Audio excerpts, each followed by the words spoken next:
जय जगन्नाथ। आसंतु जानिबा एकादशी व्रतर नियम, पूजाविधि एवं पारण रीति। एकादशी व्रत एक पवित्र हिंदू व्रत जहाँ भगवान विष्णु को समर्पित। ଏହି ବ୍ରତ ନିୟମାନୁସାରେ ପାଳନ କଲେ ଜୀବନରେ ସୁଖ, ଶାନ୍ତି ଓ ମୋକ୍ଷ ପ୍ରାପ୍ତି ହୁଏ ବୋଲି ବିଶ୍ୱାସ ରହିଛି। ଏବେ ଜାଣିବା ଏକାଦଶୀ ବ୍ରତର ନିୟମ।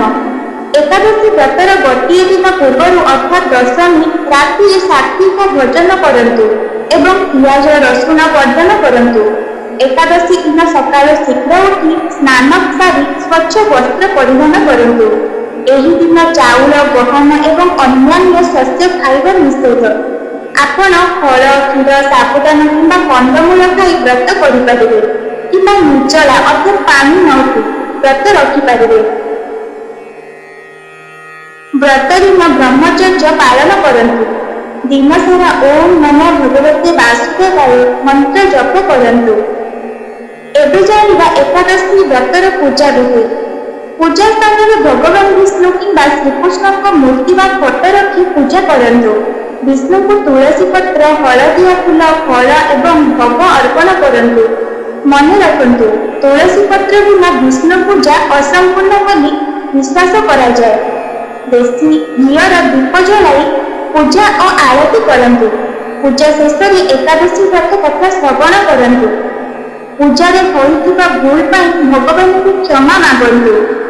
ଯେମିତିକି ଆବାହନଂ ନ ଜାନାମି ତବାଚରଣଂ ପୂଜାଂ ଚୈବ ନ ଜାନାମି କ୍ଷମ୍ୟତାଂ ପରମେଶ୍ୱର ମନ୍ତ୍ରହୀనం କ୍ରିୟାହୀనం ଭକ୍ତିହୀనం ସୁରେଶ୍ୱର ୟତ୍ପୂଜିतं ମୟା ଦେବ परिपूर्णं तदस्तु मे।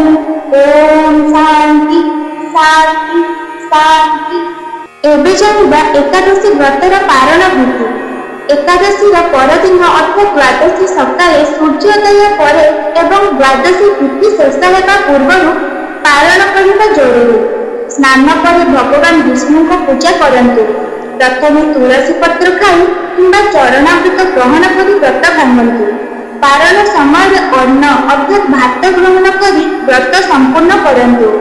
ଦ୍ୱାଦଶୀ ଦିନ ବ୍ରାହ୍ମଣ କିମ୍ବା ଗରିବଙ୍କୁ କିଛି ଦାନ ଯେମିତିକି ଫଳ, ବସ୍ତ୍ର, ଅନ୍ନ ଦାନ କଲେ ପୁଣ୍ୟ ମିଳିଥାଏ।